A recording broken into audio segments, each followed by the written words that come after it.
वालेकुम everyone, this is me Akbar. Hope so आप सब लोग ठीक होंगे और मेरी वीडियोस आपको पसंद आ रही होंगी। आज ही हम लोग CS408 का लेक्चर 9 करने जा रहे हैं। उम्मीद है कि आपको पिछला लेक्चर समझ आ चुका होगा। तो चलिए अपने लेक्चर करते हैं स्टार्ट। लेक्चर 9 है आपके पास कॉग्निटिव प्रोसेस। कॉग्निटिव प्रोसेस आपके पास बेसिकली 5 है। फर्स्ट है अटेंशन, सेकंड है memory, third one is perception and recognition, fourth one is learning, reading, speaking and listening, and fifth one is problem solving, planning, reasoning, decision making. इसमें हम सबसे पहले attention को देख लेते हैं। अटेंशन है क्या? अटेंशन एक ऐसा प्रोसेस है जिसके अंदर आप किसी चीज़ को सिलेक्ट करते हो इस तरह कि आप उस पर कंसंट्रेट कर सकते हो। लाइक आप उसमें पॉसिबिलिटीज़ की चेक करते हो कितनी पॉसिबल उसके पास पॉसिबिलिटीज़ अवेलेबल हैं। यानी कि आसान अल्फाज में मैं कहूँ तो आप किसी चीज़ पे फोकस कर रहे होते हो ना, तो उस फोकस करने को हम अटेंशन कहते हैं। इसके मॉडल आपके पास आ जाते हैं। दो मॉडल्स हैं, focus attention and divided attention. Focus attention है क्या?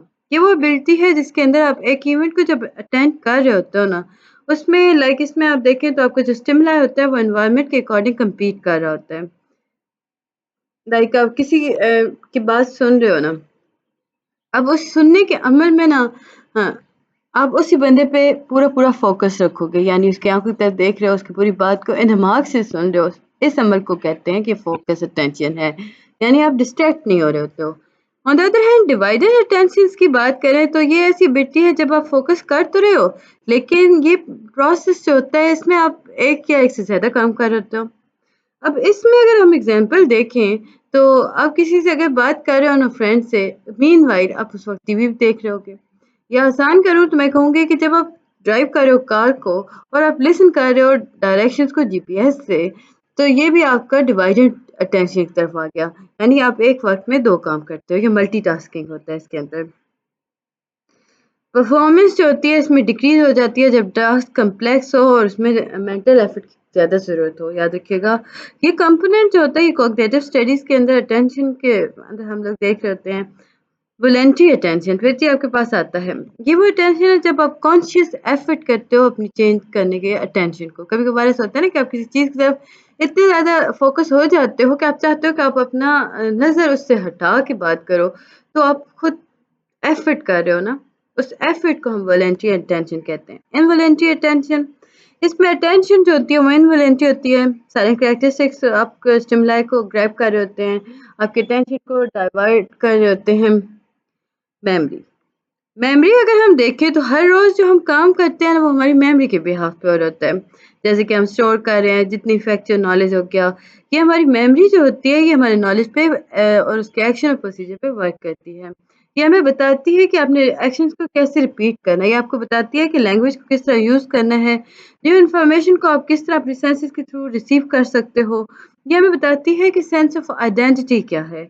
आसान अल्फाज में मैं कहूँ तो मेमोरी हर वो काम जो आप कर रहे हो वो आपकी मेमोरी के बिहाफ पे है। आपको हर काम की डायरेक्शन आपकी मेमोरी प्रोवाइड करती है। मेमोरी मॉडल, इसमें अगर हम देखें तो 3 टाइप के मॉडल्स आ जाते हैं जी मेमोरी के। Short term memory, working memory और लॉन्ग टर्म मेमोरी। इसमें हम मल्टी स्टोर मॉडल भी इसे कहते हैं। अब सेंसरी स्टोर अगर हम देखें, सेंसरी स्टोर या सेंसरी बफर हो गया। सेंसरी स्टोर में हम देखें तो यहाँ पे मोडेलिटी स्पेसिफिक होता है। ये इसमें इंफॉर्मेशन जो होती है वो ब्रीफ ऑफ टाइम यहाँ पे रहती है, period of time like 10th of second आपके दिमाग में इंफॉर्मेशन रहेगी, ये सेंसरी स्टोर के अंदर होगी। फिर आ जाता है जी शॉर्ट टर्म मेमोरी। अब शॉर्ट टर्म मेमोरी जो है ये होल्ड करता है इंफॉर्मेशन को शॉर्ट पीरियड, फ्यू सेकंड तक आपके दिमाग के अंदर। परमानेंट लॉन्ग टर्म मेमोरी, ये इंफॉर्मेशन को अनडेफिनेटली आपके दिमाग में सेव कर देता है। लॉन्ग टर्म मेमोरी की अगर हम बात करते हैं तो ये 2 टाइप की होती हैं जी, एपिसोडिक मेमोरी और सिमेंटिक मेमोरी। अब जी हम एपिसोडिक मेमोरी को देखें तो आपके सामने आता है कि ये मेमोरी जो होती है ये आपके इवेंट्स पे एक्सपीरियंस को आपके दिमाग में रखती है। लाइक अब कभी-कभी ऐसा होता है ना कि आप लोगों के साथ कोई चीज़ ऐसा वाक़या रूनुमा हो गया, जिसे आप भूल नहीं सके, वो भूलने का जो ना भूलने का अमल था ना, वो एपिसोडिक मेमोरी के अंदर आता है। Semantic memory, semantic memory basically ये स्ट्रक्चर्ड होती है, इसमें फैक्ट्स होते हैं, कॉन्सेप्ट्स आ रहे होते हैं, स्किल्स आ रहे होते हैं। इसमें इंफॉर्मेशन जो होती है वो स्ट्रक्चर फॉर्म में होती है। लाइक हम देखें तो एपिसोडिक मेमोरी से ये अपनी सिमेंटिक मेमोरी जो होती है इंफॉर्मेशन को डिराइव करती है। स्ट्रक्चर अंदाज में लेके चलती है, असेस करवाती है, रिलेशनशिप क्रिएट करती है पीसेस ऑफ इंफॉर्मेशन का, इन्फ्लुएंस का। लाइक इसमें हम बात करें तो आप लोग जब किसी चीज़ के बारे में सोच रहे हो तो फॉर एग्जांपल हम अगर पेपर देने जा रहे हैं तो आपके पास सेमेंटिक मेमोरी की डेफिनेशन आ गई।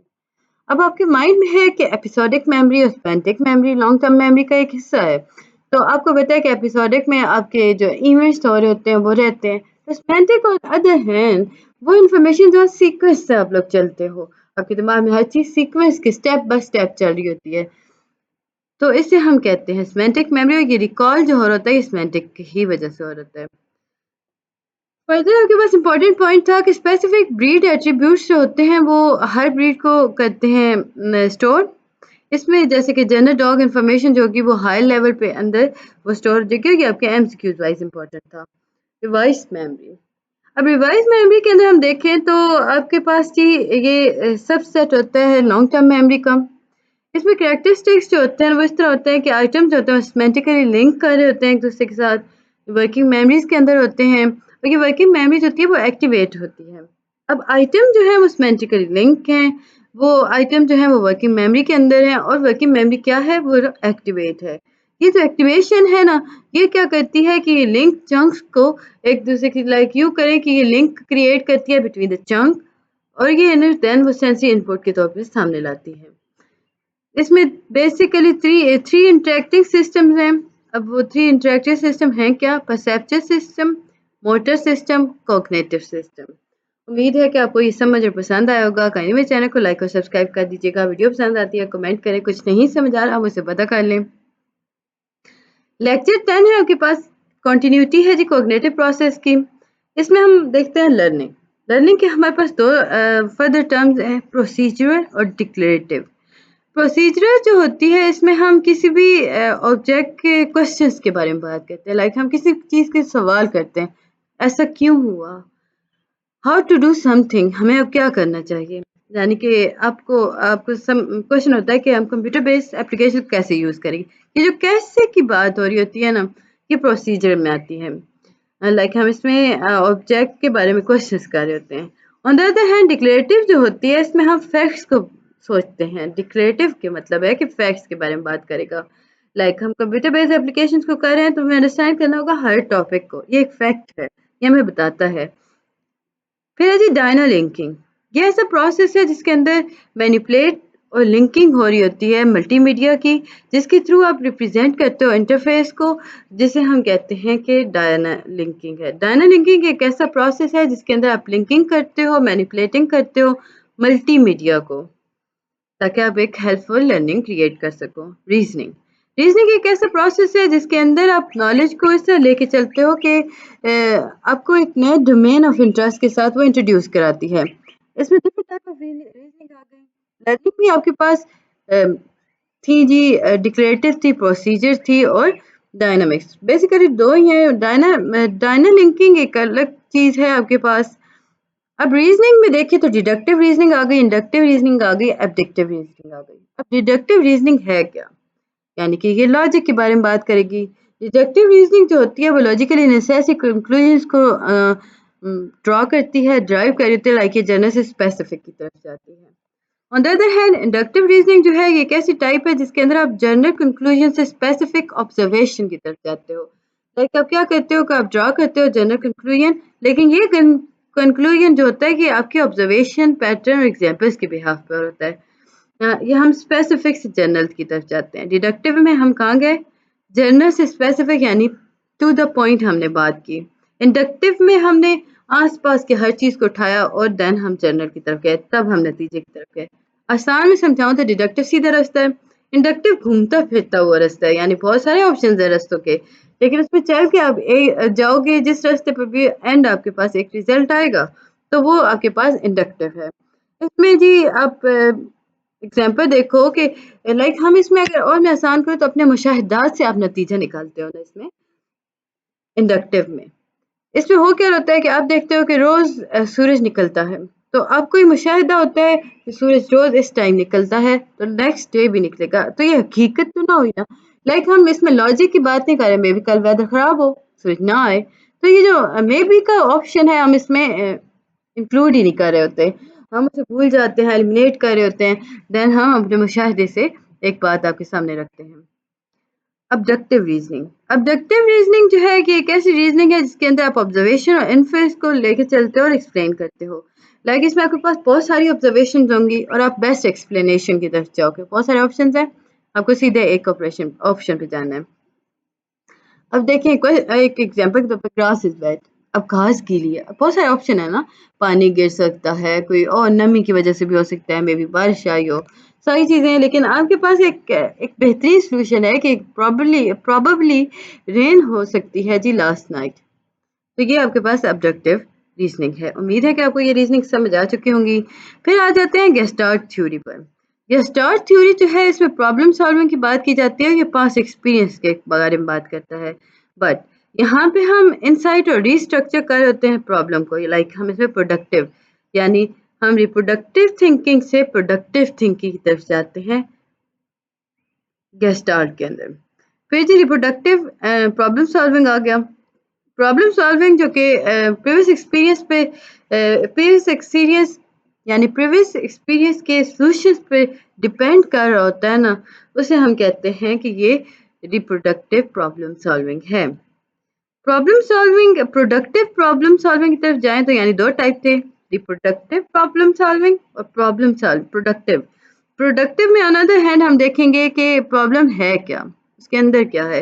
लाइक हम उसमें वर्क करेंगे और हम एक नया सोल्यूशन लेकर आएंगे।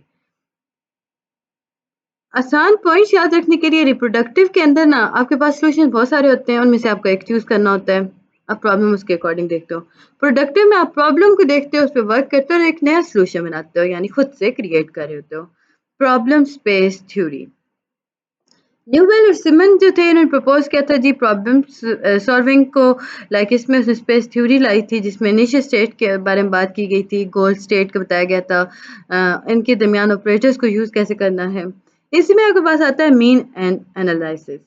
एक हेरिस्टिक वे है जिसके अंदर आप करंट स्टेट को कंपेयर करते हो गोल स्टेट के साथ और उसके एक्शंस के साथ, जिनके नतीजे में हो क्या रहा होता है कि आप ये जो एक्शंस होते हैं ये आपके डिफरेंस को उनके दरमियान रिड्यूस करते हैं। यानी कि मीन एंड एनालिसिस एक ऐसी थ्योरी है जिसके अंदर आप क्या करते हो, डिफरेंस को रिड्यूस कर रहे होते हो। आप किस तरह करते हो कि आप इसमें करंट स्टेट को कंपेयर कर रहे होते हो गोल स्टेट के साथ और एक्शंस के साथ। एनालॉजिकल मैपिंग ये वो प्रोसेस है जिसके थ्रू आप सॉल्व करते हो न्यू प्रॉब्लम को, अप्लाई करते हो नॉलेज को। इसमें सिमिलर प्रीवियसली नोन सिचुएशंस आ गई, स्किल एक्विजिशंस आ गई। डेफिनेशन अगर हम इसमें देखें तो ये एक ऐसा प्रोसेस है जहाँ पे इंडिविजुअल जो होता है वो एक्सपर्टीज को डेवलप करता है, इंप्रूव करता है प्रॉब्लम सॉल्विंग परफॉर्मेंसेस को एक्सपीरियंस के थ्रू। चंकिंग एक ऐसी स्ट्रेटजी जिसके अंदर इंफॉर्मेशन को छोटे छोटे यूनिट्स में मीनिंगफुल यूनिट में चेंज कर दिया जाता है। ये आसान होता है रिस्टोर करने में, रिकॉल करने में। अब देखिए मैंने आपके थोड़ा एनहांस कर दिए पॉइंट्स को। अब मुझे बताइएगा आपको पसंद आया कि नहीं। इंपॉर्टेंट पॉइंट्स अगर हम नोट्स के हिसाब से देखें ना, गेस्टार्ट थ्योरी जो है ये अपोज करता है प्रीवियस व्यू ऑफ ट्रायल और एरर्स को। प्रॉब्लम सॉल्विंग इसमें दो तरह के होता है, रिप्रोडक्टिव और प्रोडक्टिव। प्रोडक्टिव प्रॉब्लम सॉल्विंग जो होता है वो अंदर जाके काम करता है, इसमें फिक्सेशन से हो रही होती है, वो न्यू सोल्यूशन को क्रिएट कर देते हैं। इसकी वीकनेस क्या है ये क्लियरली एक्सप्लेन नहीं करता इनसाइट को, रीस्ट्रक्चरिंग को। प्रॉब्लम स्पेस थ्योरी आ गया, इसे डेवलप किया था एलन न्यूवेल ने, हर्बर्ट सिमन ने। कंपोनेंट देखें तो इनिशियल स्टेट था, गोल स्टेट थी, ऑपरेटर थे। की आइडिया अगर इसमें देखें तो पीपल जो है वो इनिशियल स्टेट से गोल स्टेट की तरफ मूव करते हैं। मीन एंड एनालिसिस के अंदर आप करंट स्टेट को कंपेयर करते हो गोल स्टेट के साथ, रिड्यूस करते हो डिफरेंसेस को, और कॉमन प्रॉब्लम सॉल्विंग हेरिस्टिक है ये। एनालॉजी इन प्रॉब्लम सॉल्विंग देखें तो रिसर्चर जो थे मैरी गेक थे, केट हाइलॉक थे। इसमें की आइडिया देखें तो इसमें प्रीवियस सिमिलर एक्सपीरियंस को देखा गया था ताकि न्यू प्रॉब्लम को सॉल्व किया जा सके। एनालॉजिकल मैपिंग हो रही थी। स्किल एक्विजिशन ये जी इसमें देखें तो कैरेक्टरिस्टिक्स ऑफ एक्सपर्ट देखें, फास्टर डिसीजन मेकिंग होते हैं, बेटर सोल्यूशन होता है, बेटर मेमोरी होता है, ऑर्गेनाइजेशन होते हैं, ये जंक यूज करते हैं, डीप कॉन्सेप्चुअल सिमिलरिटीज रखते हैं। नॉविसेस की अगर हम बात करें स्लो डिसीजंस होते हैं, फोकस ऑन सरफेस फीचर्स और होता है, स्मॉलर चंक ऑफ इंफॉर्मेशन होता है। अब इसमें क्वेश्चंस क्या बन सकते थे कि स्टार थ्योरी क्या है, प्रोडक्टिव प्रॉब्लम सॉल्विंग क्या है, रिप्रोडक्टिव प्रॉब्लम सॉल्विंग क्या है, प्रॉब्लम सॉल्विंग स्पेस थ्योरी क्या है। इसी तरह लॉन्ग क्वेश्चंस भी आ जाते हैं कि आप एक्सप्लेन कर जी gestalt theory of problem solving और इसकी स्ट्रेंथ और लिमिटेशंस की तरफ जाएं। प्रॉब्लम सॉल्विंग थ्योरी प्रपोज किसने की थी? लाइक न्यूबल और सिमन ने, और आपको इसे डिस्क्राइब करना था मेन एंड सुटेबल एग्जांपल्स के साथ। एमसीक्यूज अगर हम बात करते हैं यूनिवर्सिटी लेवल के, तो who propose problem space theory? Newell और सिमन था। According to gestalt psychologist, productive problem solving involve करता है इनसाइट और रिस्ट्रक्चरिंग को। प्रॉब्लम सॉल्विंग बेस करता है प्रीवियस एक्सपीरियंस के ऊपर, और इसका करेक्ट आंसर था reproductive problem solving. Mean and analysis जो है ये हेरिस्टिक टेक्निक होता है। एनालॉजिकल मैपिंग इन्वॉल्व करता है जी applying knowledge from similar situation. इसमें एनर्जी जो स्ट्रेटजी जो होती है उसमें अगर आप देखें तो रिमेंबर करता है जी board position in chess, chunking हो रहा होता है इसका correct option. Experts problem solver जो होते हैं वो जनरली फोकस कर होते हैं कॉन्सेप्चुअल सिमिलरिटीज के अंदर। नॉविस टिपिकली ग्रुप करते हैं प्रॉब्लम को सरफेस कैरेक्टरिस्टिक्स के अकॉर्डिंग। मेजर क्रिटिसिज्म जी स्टार्ट थ्योरी पे क्या था? क्लियरली एक्सप्लेन, इसने इंसाइट नहीं किया था, यानी कि प्रोडक्टिव थ्योरी जो थी आपके पास। द प्रोसेस जो है ना डेवलपिंग एक्सपर्टीज का एक्सपीरियंस के थ्रू इसे क्या कहते हैं? Skill acquisition. तो ये था जी आज का लेक्चर। उम्मीद है कि आपको पसंद और समझ आया होगा। मिलते हैं नेक्स्ट वीडियो में, तब तक के लिए अल्लाह हाफिज।